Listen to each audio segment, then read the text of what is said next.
అందరికీ నమస్కారం అండి. ఈరోజు బిగ్ బాస్లో జరిగిన కీ పాయింట్స్ని తెలుసుకుందాం. నెంబర్ 1, కామనర్ సంజన గారిని 2 days హౌస్లోకి రాకూడదని శిక్ష విధించారు. ఆవిడ మాత్రం గుడ్ నైట్ చెప్పేటప్పుడు చాలా కూల్గా రేపటికి రీఛార్జ్ అవుదాం అన్నారు. ఆవిడ మాత్రం చాలా కూల్గా ఉన్నారు.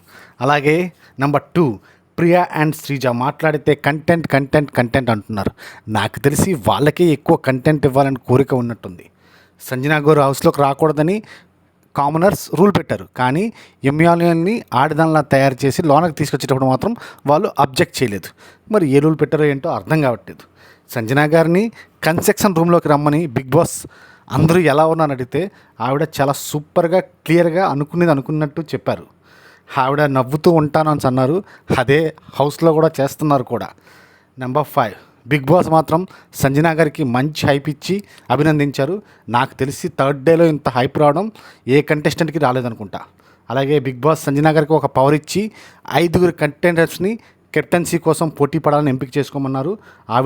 ఆవిడతో పాటు పవన్ అండ్ ఇమ్మాన్యుయల్, సృష్టి అండ్ హరీష్ గారిని సెలెక్ట్ చేసింది. శ్రీజ గారికి, పవన్ గారికి వాళ్ళని సెలెక్ట్ చేయలేదని మండుతున్నట్టుంది బాగా. మర్యాద మనస్ అసలు మిమ్మల్ని మీరు ఎందుకు సెలెక్ట్ చేసుకున్నారని సంజన గారిని అడిగాడు. ఎవరైనా వాళ్ళని సెలెక్ట్ చేసుకుంటారు కదండి, అది కామన్ థింగ్. శ్రీజ గారికి మాత్రం బాగా మండుతుంది. గేమ్లో ఈ ట్విస్ట్లు ఏంటో అర్థం కాక బుర్ర పాడైపోతున్నట్టుంది. కానీ బిగ్ బాస్ మాత్రం మంచి ట్విస్ట్లు ఇస్తున్నాడండోయ్. మన మాస్క్ మ్యాన్ హరీష్ మాత్రం కామనర్స్ని చాలా భయపడుతున్నాడు. ఇన్ఫ్యాక్ట్ రౌడీజం చేస్తున్నాడు ఏకంగా. ఈలోపు కెప్టెన్సీ టాస్క్ స్టార్ట్ అయింది. టీములుగా విడదీశారు. కానీ అందరూ కలిసి even house owners and tenants కూడా కలిపి సంజన గారిని ఎలాగైనా ఓడించాలని ట్రై చేస్తున్నారు.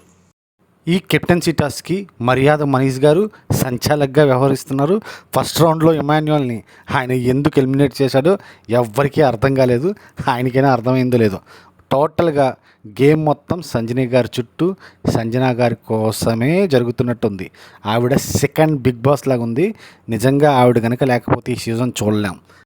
నా రివ్యూ కనుక మీకు జెన్యూన్గా నిజంగా నచ్చినట్టయితే మాత్రం నా ఛానల్ని ప్లీజ్ సబ్స్క్రైబ్ చేసుకోండి. మీరు సబ్స్క్రైబ్ చేస్తే నేను చాలా హ్యాపీగా ఫీల్ అవుతాను.